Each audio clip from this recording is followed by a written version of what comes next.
الله فلا مضل له ومن يضلله فلا هادي له ونشهد أن لا إله إلا الله ونشهد أن سيدنا وسندنا وشفيعنا وحبيبنا ومولانا وأولانا محمدا عبده ورسوله. أما بعد فأعوذ بالله من الشيطان الرجيم. بسم الله الرحمن الرحيم.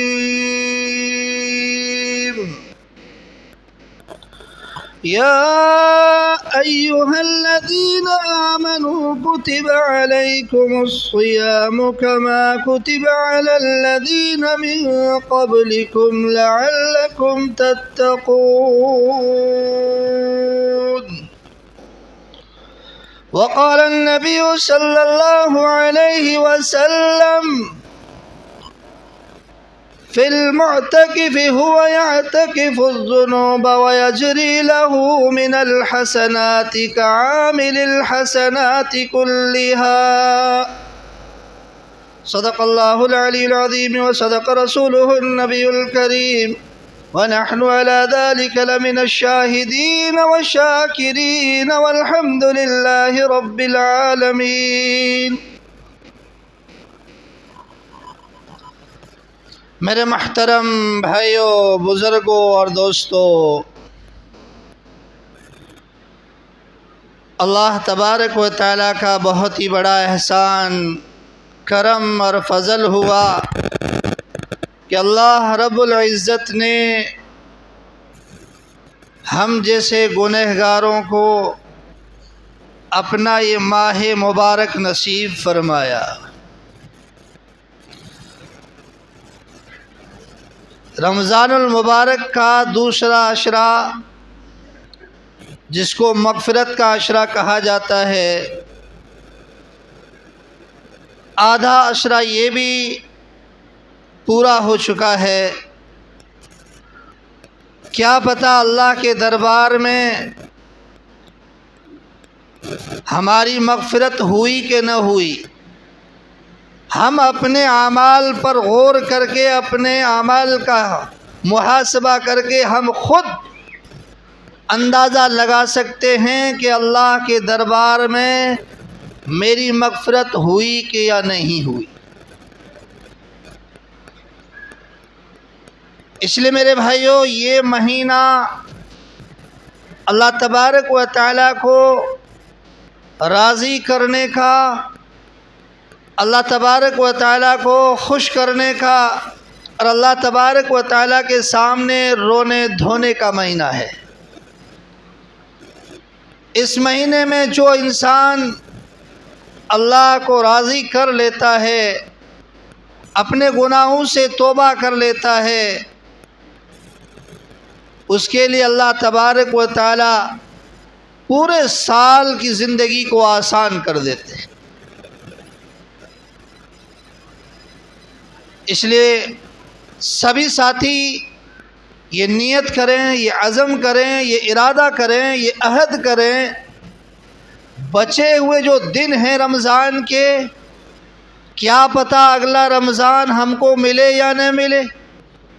تو اس بچے ہوئے رمضان کی قدر کر کے، اس بچے ہوئے رمضان کے روزوں کو رکھ کر، راتوں کی عبادت کر کے، راتوں کو رو دھو کر، گڑ گڑا کر، آہوزاری کر کے اپنے رب کو منانے کی محنت میں لگ جائیں. تو انشاءاللہ وہ رب اتنا کریم ہے کہ کیسا بھی گنہگار کیوں نہ ہو، اللہ کے سامنے جب وہ رونا شروع کرتا ہے، آنسو بہاتا ہے، ایک قطرہ رب کے خوف سے نکالتا ہے، اللہ اس کی پچھلی ساری زندگی کو معاف کر دیتا ہے. اور رب بڑا غفور الرحیم ہے۔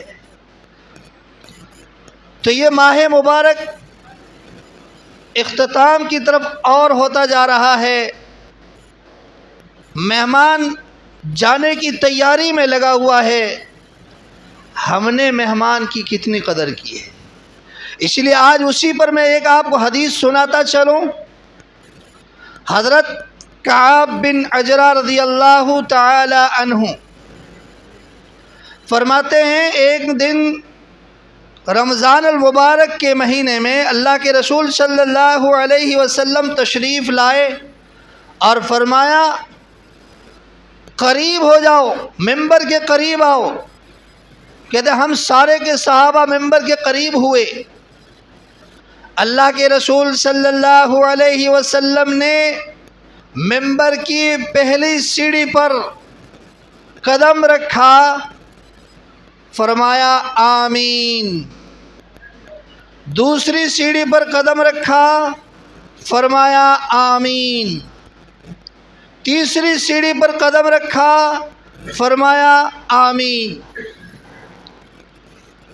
جب اللہ کے رسول صلی اللہ علیہ وسلم فارغ ہوئے، صحابہ نے کعب بن عجرہ کہتے ہم نے اللہ کے رسول صلی اللہ علیہ وسلم سے پوچھا، اللہ کے رسول آج ہم نے آپ سے عجیب بات دیکھی، اس سے پہلے کبھی ایسا معاملہ نہیں دیکھا۔ جب آپ آئے اور پہلے سیڑھی پہ قدم رکھا آمین، دوسری سیڑھی پہ رکھا آمین، تیسری سیڑھی پہ رکھا آمین، اس سے پہلے کبھی نہیں دیکھا۔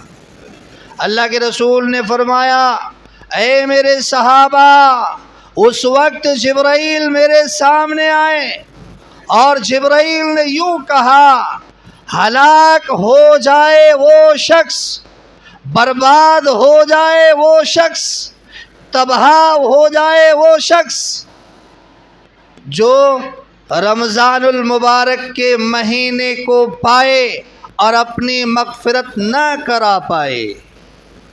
کتنی سخت وعید ہے۔